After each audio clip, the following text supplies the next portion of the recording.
primer lugar, le preguntan al doctor Roberto Cipitani los contratos atípicos en la Unión Europea. Los contratos atípicos desarrollados en un país, por ejemplo, como Italia, ¿nos podría dar su perspectiva? De la perspectiva de la Unión Europea, ¿no? Bueno, el tema es que estamos saliendo también de esta idea, ¿no? Que los contratos tienen que ser típicos, ¿no? La tipización de los contratos es un concepto del siglo XVIII, XIX, ¿no? Como explico normalmente a mis alumnos, todos los contratos son atípicos, no existe un contrato en la realidad típico. Por eso el enfoque elegido por la Unión Europea no es tan elaborar figuras típicas de contratos, sino principios que se puedan aplicar a todos los contratos para evitar para tener en cuenta el fenómeno que tenemos cada día, ¿no? De contratos que se generan, que nacen nuevos, que no se podrían tratar con esquemas rígidos como eran en los códigos civiles del siglo XVIII, XIX, XX. Otra pregunta para el doctor Roberto. ¿El tránsito de personas es un avance para la armonización? En la experiencia europea, ¿qué dificultades han atravesado para llegar al libre tránsito de personas y esta figura qué restricciones tiene? Antes me gustaría comentar, quizá complementando lo que había dicho el doctor Roberto Cipitani en relación con la tipicidad de los contratos o tipicidad de los contratos, es que, como bien dice Roberto, esta es una lógica que encaja más bien en las raíces del derecho romano, en las raíces de un derecho contractual clásico. La tipicidad supone tener esquemas rígidos, ¿no? Y dado los modificadores del derecho, los cuales habíamos comentado por la mañana, es decir, la globalización de mercados, el impacto de las nuevas tecnologías, etcétera, esa tipicidad se va resquebrajando en la actualidad, de modo tal que conservar esos esquemas rígidos no es una solución que deba tener en mente el legislador, sino, como dice el doctor Roberto Cipitani, es mejor tener reglas flexibles a efecto de que esas reglas flexibles contractuales puedan acoger esos nuevos tipos contractuales o nuevas operaciones de contrato que nacen en el mercado, ¿no? Y de hecho un buen ejemplo de esto es the Principal European Contract Law, los principios de derecho contractual europeo, en donde se han anulado los elementos, fíjense, se han anulado los elementos esenciales del contrato. Bueno, anulado no, sino que no se han puesto, pero el elemento más importante es que haya un acuerdo suficiente entre las partes. Entonces, de manera tal que con esa lógica,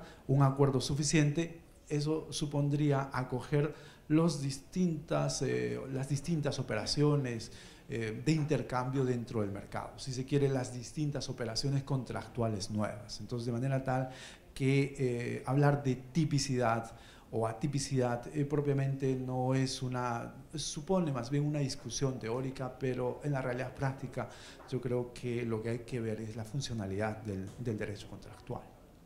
Sí, quiero añadir que lo que pasa es que en el derecho romano por lo menos las figuras rígidas que tenían se podían utilizar para fines diferentes. En los códigos civiles del siglo XVIII, XIX, los esquemas eran tan rígidos que no se podían utilizar se podían utilizar solo para un fin. Y otro aspecto interesante desde el punto de vista teórico y práctico es que en los códigos civiles de la Europa continental los fines no, del contrato están afuera del contrato. Los fines son accidentes, ¿no? Los motivos se consideran accidentes. Bajo la presión, repito, del derecho comunitario, los fines se consideran en el contrato. Lo que es interesante es que lo que vale más el fin del contrato, no tan el tipo de contrato. esto tiene un impacto interesante en el tema de los contratos públicos, ¿no? Que, como hemos comentado, es un tema de frontera en realidad. Y para definir un contrato público, ¿no? Y para aplicar entonces la disciplina de la licitación pública, que es una disciplina comunitaria, no se hace referencia solo a la forma, al aspecto formal, como sería nel derecho tradicional, privado tradicional, sino a la finalidad que tiene el contrato, ¿no? Para evitar que... Y bueno, para tomar a la pregunta, que es una pregunta interesante porque está en la base misma de la construcción del derecho comunitario, es decir, el reconocimiento de la libre circulación de las personas. Bueno, lo que pasa es que a lo largo de los años no solo la jurisprudencia, la legislación comunitaria se ha desarrollado, ¿no? Actualmente tenemos una directiva que regula de manera completa la libre circulación de los ciudadanos de la Unión e en parte los ciudadanos de los países terceros, pero hay toda una jurisprudencia que como comenté antes, que está en este caso también elaborando derechos nuevos de la libre, conectado, vinculado al tema de la libre circulación de las personas. Es un tema siempre nuevo. Ahora estamos estudiando, por ejemplo, los derechos de los ciudadanos de los países terceros, ¿no? Como dice el profesor Molina del Pozo de la Universidad de Alcalá de Henares, que es miembro de la red, obviamente también. Hay que elaborar ahora, después que hemos logrado importantes resultados en el tema de la libre circulación de los derechos de los ciudadanos comunitarios, tenemos que poner en marcha la elaboración del concepto de ciudadanía también para los ciudadanos de los países terceros, ¿no? Para decir que existe en realidad una ciudadanía europea también de los ciudadanos no europeos. Es un tema muy largo, muy amplio, no se puede tratar ahora, pero es un tema muy importante. Es el ejemplo de cómo el derecho comunitario consiste, fundamentalmente está compuesto por normas, por derechos, como había comentado en mi ponencia, derechos que se refieren directamente a los particulares, ¿no? La libre circulación y los derechos vinculados no son derechos reconocidos a los estados, son derechos reconocidos hace 60 años directamente a los particulares, y que los particulares pueden proteger directamente antes los jueces nacionales y los jueces comunitarios, en cualquier lugar. Sí. Gracias. Bueno, yo una breve acotación sobre el tema de la libre circulación de personas en general y en la Unión Europea, porque hay un tema ahí de derechos como el profesor Cipitane dice, que se le otorgan a los ciudadanos, y hay un tema bastante, digamos, álgido en la Unión Europea en cuanto al derecho de los refugiados y al derecho de asilo. Y hay normas comunitarias, entiendo, precisamente regulando ese tipo de derechos. Y ahí es donde, digamos, la integración se conjuga con nuevas ramas del derecho, como el derecho de la migración o el derecho internacional de los refugiados. Era un poco el aporte que quería dar. A ver, una pregunta para la profesora Shirley. ¿En la actualidad se puede hablar de un derecho internacional privado netamente interno? Bueno, gracias por la pregunta. Cuando uno estudia derecho internacional privado y se encuentra con, en el caso colombiano, pocos tratadistas en el tema, pues lo primero que van a decir es que las normas del derecho internacional privado son normas de derecho interno, que usted la encuentra en el caso colombiano en el Código Civil, dispersas por allí, también en el Código de Comercio, otras en el Código General del Proceso, etc.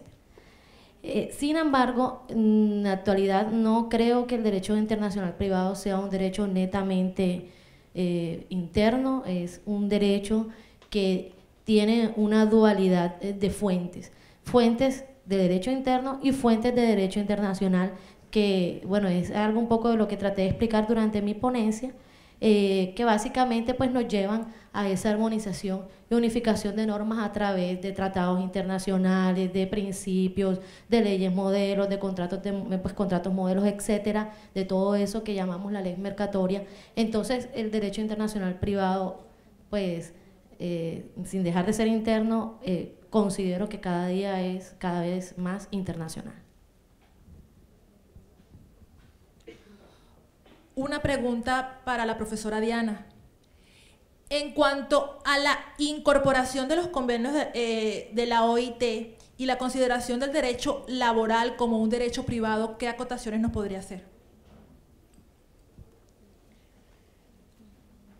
En primer lugar, agradezco la pregunta, pero mi sonrisa va a lo siguiente, que yo no considero que el derecho laboral sea de carácter privado. Porque, digamos, la cuestión simpática al comienzo de mi intervención, porque resulta que desde hace ya algunos años en la Universidad de La Sabana el derecho laboral dejó de ser una rama independiente para ser parte del derecho privado y de la empresa. Lo que sucede en otras facultades de derecho del país. Algunas universidades tienen área de derecho constitucional dividida en varias partes y en ellas aparece el derecho laboral. En otras no existe el área de derecho laboral, sino que hace parte del derecho privado. En unas más lo incluyen en el derecho público. Y en otras, como era en la Universidad de La Sabana, y como llevo luchando mucho tiempo en la misma universidad, era área, incluso era área. ¿Por qué no es de derecho privado? ¿Por qué no es de derecho público? Porque es independiente. El derecho laboral, ustedes saben, pues nació hace ya algunos años, pero ustedes lo conocen en sus comienzos, en sus muy remotos orígenes en el derecho romano, con los arrendamientos. Entonces de ahí parte el origen del contrato de trabajo como un arrendamiento. Incluso si ustedes tienen oportunidad de revisar el Código Civil, notarán que existe una parte en la que aparece el arrendamiento de criados domésticos. Esa norma, gracias a Dios, fue declarada inconstitucional hace ya algunos años por la Corte Constitucional, pero miren la cantidad de años que estuvo vigente en ese código. ¿Por qué? Porque, como les dije, el origen del contrato de trabajo es contrato de arrendamiento. ¿Qué sucede y por qué yo soy partidaria de la independencia? Y a mi muy estimado jefe vivo haciéndole chistes sobre el tema. El derecho laboral es autónomo, tiene sus propios principios. Los principios de derecho laboral son distintísimos a cualquier otra rama del derecho y precisamente lo que hacen es explicar esa peculiaridad. Además de eso, conozco que en todos los países del mundo el derecho laboral se trata en una asignatura aparte independiente del derecho civil y en general del área de derecho privado. A mis estudiantes de pregrado les comento lo siguiente que los hace reír.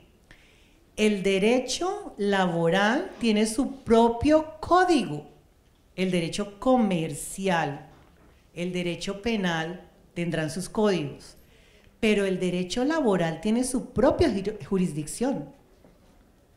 Jurisdicción comercial no existe, hay jurisdicción laboral. Si nos vamos al tema de las tutelas, por ejemplo, hacemos también una importante estadística porque gran número de casos que llegan a tutela son precisamente por violación del derecho laboral y de la seguridad social. La figura contractual insignia del derecho laboral es el contrato individual de trabajo, pero resulta que solamente es para el sector privado particular, porque si nos vamos al sector oficial, los trabajadores oficiales tienen contrato de trabajo, pero los empleados públicos no celebran contrato de trabajo. Ellos tienen una relación legal y reglamentaria. No podemos decir que el derecho laboral es privado, porque entonces ¿dónde dejaríamos a esos trabajadores oficiales y a esos empleados públicos que ciertamente no son trabajadores particulares?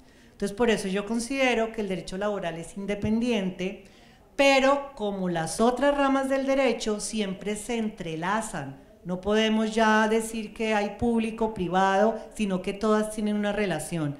Pero tenemos un aporte fundamental en la ciencia jurídica para cómo el derecho al consumidor, que apenas están haciendo, sea el día de mañana independiente o continúe siendo independiente. Pero finalmente no, para mí, hace parte del derecho privado, no lo hace.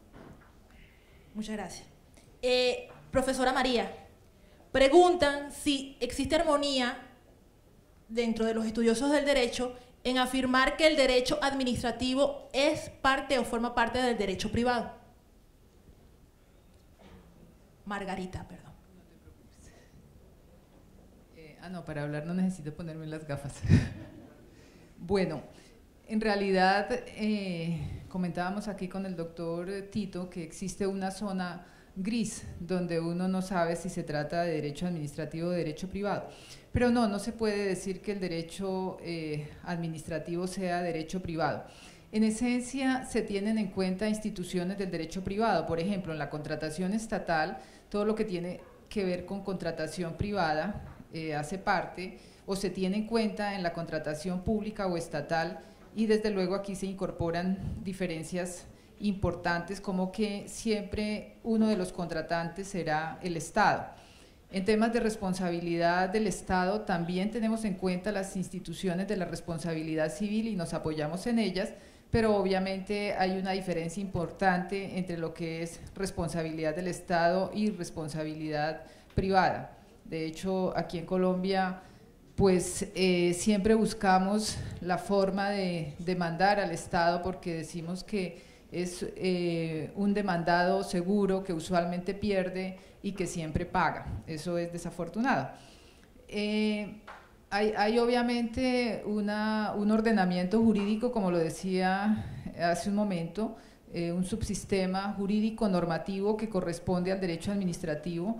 Tenemos una legislación, una rama judicial conformada por jueces administrativos a nivel de circuito, tribunales administrativos y el órgano de cierre, que es el Consejo de Estado.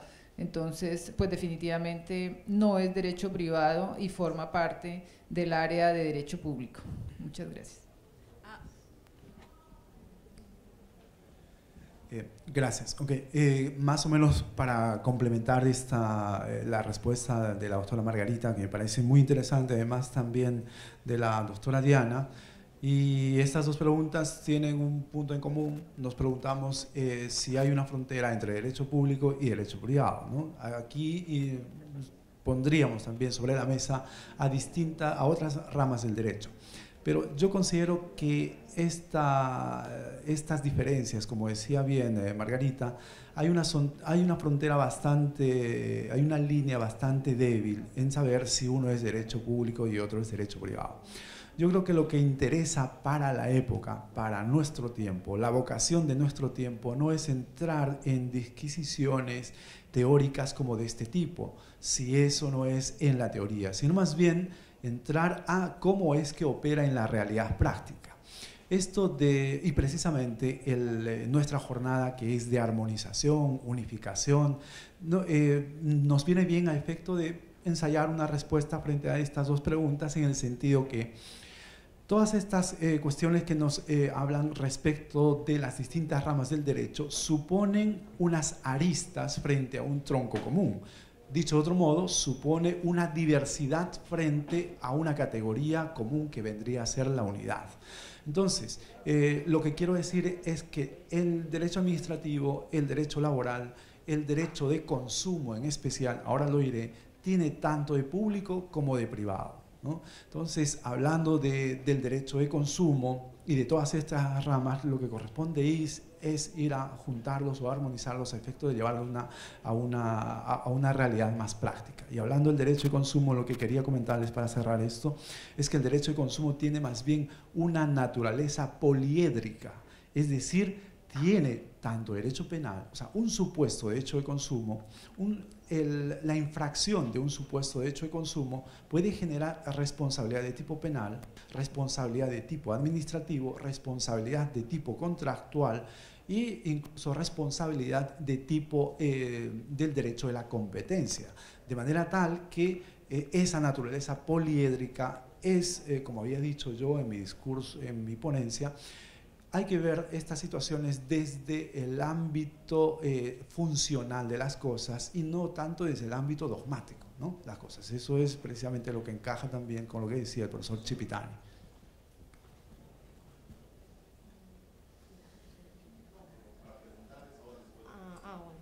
No, y yo para complementar, porque esto incluso fue algo que comentamos con John en torno al derecho internacional privado, en donde existe exactamente la misma discusión, si es de derecho público o es de derecho privado. Yo creo que eso es algo generalizado y hoy se habla de la confluencia del derecho público y del derecho privado y tiene de lo uno y tiene de lo otro. Entonces realmente, pues claro, sería objeto de otro tipo de conferencias sobre qué es derecho público y qué es derecho privado y cuál es la naturaleza de cada una de las ciencias que la componen. Era lo que quería contar.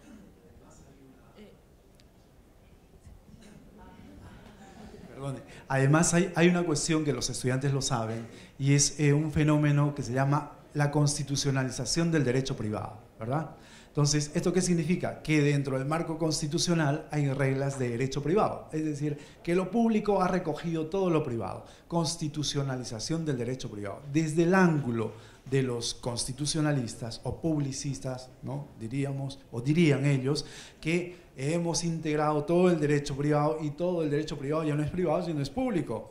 Pero nosotros desde el ángulo, del otro ángulo, ¿no? Del ángulo de privatistas diríamos, no hay una constitucionalización del derecho privado, sino lo que hay es una privatización del derecho constitucional, ¿no? Entonces, en efecto, entonces esto ¿a dónde nos llevan? Nos llevan a discusiones, eso como dice la profesora Shirley, para unas discusiones teóricas, etcétera, que supondría otra jornada, la vamos a hacer. Y esto, pero lo que interesa, yo decía, es la cuestión, los efectos más bien prácticos. No le doy.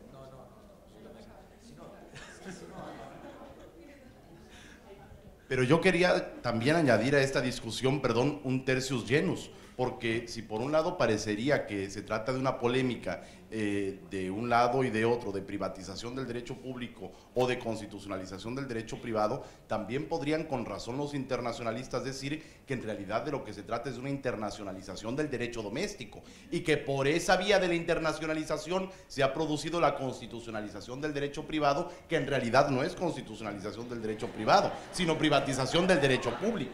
No sé si me doy a entender. Bueno.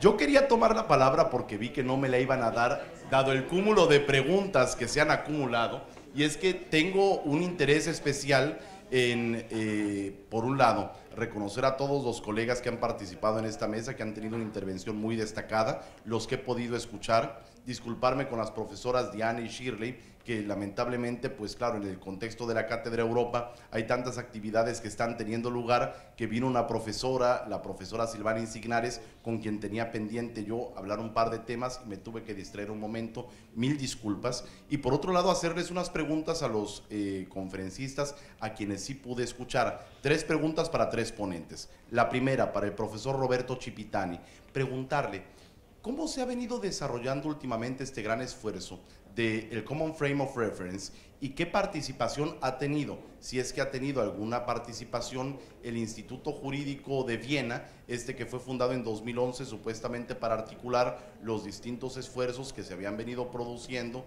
desde el llamamiento del Parlamento Europeo en 1989 al respecto de la configuración de distintos esfuerzos hacia la unificación o la aproximación del derecho privado. Primera pregunta. Segunda pregunta para el profesor John Alberto Tito. ¿Qué esfuerzos se están haciendo actualmente, si es que se está haciendo algún esfuerzo, para la unificación del derecho del consumo en América Latina? Y si no se está haciendo ningún esfuerzo actualmente, ¿qué proyecto va usted a realizar, profesor Tito, sobre este particular? Y para la profesora Margarita, quería preguntarle, me llamó poderosamente la atención a lo largo de su exposición ver la enorme semejanza de los procesos que ha estado viviendo Colombia con motivo de la suscripción de distintos tratados de libre comercio, por cuanto que me recordaron los procesos que igualmente ha venido viviendo México desde el año de 1994 con motivo de la firma del Tratado de Libre Comercio con América del Norte particularmente. Y quería preguntarles dos cosas. La primera, si sabe si existe o no alguna investigación que se haya hecho a nivel regional latinoamericano sobre la influencia en general de los tratados de libre comercio en el derecho administrativo de los estados que han venido celebrando este tipo de acuerdos comerciales internacionales. Primer punto. Y segundo punto, si respecto de los temas interesantísimos que nos expuso sobre desestatalización, ¿existe también algún estudio de derecho comparado que pudiera recomendarnos que se haya hecho también específicamente dentro de nuestra región? Perdón, moderadora, por haberle robado el uso de la palabra. No estabas al principio cuando aclaré que la mesa estaba dominada por damas. Tiene la palabra para responder las preguntas del doctor Pampillo. Bueno, contesto brevemente. Sí, aquí básicamente la Universidad del Rosario, la Universidad Javeriana, están adelantando investigaciones sobre temas de TLC y obviamente pues la Universidad de La Sabana también, más digamos que un poco a nivel a nivel local, de legislación local para revisar el impacto del TLC en el derecho administrativo, que sobre todo lo hemos visto en la contratación estatal. A nivel de derecho comparado, pues no hay todavía resultados de investigación concreta en este sentido. Sí, por mi parte, sí, el Instituto de Viena obviamente tuvo una función, un papel importante, sobre todo porque se trataba de recompilar, dar coherencia a un material jurídico enorme, ¿no? Pero lo que es importante es que esta recompilación, por una parte, es innovadora porque, sí, porque efectivamente no era fácil elegir la solución, no sé, de la Comisión Lando respecto a otra cosa. Entonces, el Common Frame of Reference incluye normas nuevas de cualquier manera, ¿no? Y por otro lado, el desafío era dar coherencia no solo a normas, la legislación en materia de contratos, por ejemplo, es muy fragmentaria. En realidad tenemos un montón de directivas, normas, reglamentos, etc. Y se trataba de dar coherencia a este conjunto de normas y dar coherencia también a los principios elaborados por los jueces comunitarios, el Tribunal de Justicia y jueces nacionales. Entonces, al final de cuentas, no es solo un restatement, ¿no?, de las reglas, es algo de nuevo, que, pero repito, ya se ha confirmado como una referencia global para el derecho comunitario y sea para los prácticos que los teóricos, ¿no?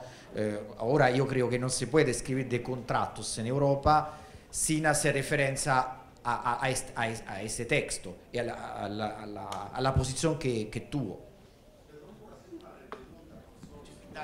Pero entonces el desarrollo de este Common Frame of Reference, dijéramos que ha desplazado los resultados de los grupos anteriores que se fueron constituyendo, o ha alternado con ellos. Ha desplazado, ha sustituido sí, para mí sí. Para mí, a pesar que cuando se tratan de temas contractuales, normalmente no hay una referencia también a la Comisión Lando, pero más para no hacer una comparación diacrónica, como dirías tú, que para para tener en cuenta una regla específica, ¿no? Bueno, antes de responder, bueno, me gustaría también subrayar la participación del profesor Juan Pablo Pampillo. Lo veo ahora con mucha más libertad, no solo después de su conferencia, sino después de estar lejos de las fronteras norteamericanas. Parece que eso ha hecho que tenga esa libertad y tal, y estas cuestiones. Pero, y eso con todo cariño, claro, por supuesto, para... Juan Pablo Pampillo es presidente de una red internacional de juristas muy importantes que busca la integración americana, ¿no? En este orden de cosas, la pregunta que me hace Juan Pablo es muy importante por lo siguiente que voy a decir. Haciendo una revisión y un análisis, un rastreo de toda la normativa de consumo en Latinoamérica, no hemos encontrado un trabajo, esto con riesgo a revisión obviamente, no hemos encontrado un solo trabajo que haga la propuesta de llevar desde la teoría a la práctica, haga la propuesta de formar o elaborar un texto de consumo común latinoamericano. Entonces, me parece muy bien, esto lo habíamos comentado con el doctor Juan Pablo Pampillo, me parece una iniciativa que además surge de estas dos jornadas de armonización en relación con que los frutos o las conclusiones, una de las conclusiones o uno de los resultados positivos de esta jornada de 2 días vendría a ser en efecto de que de estas conferencias, de nuestra universidad, salga esta primera propuesta de elaborar un texto de consumo comunitario para Latinoamérica. Y eso lo vamos a hacer, lo había comentado el día de ayer y me parece también esta mañana, y eso lo vamos a hacer con los actores que estamos aquí.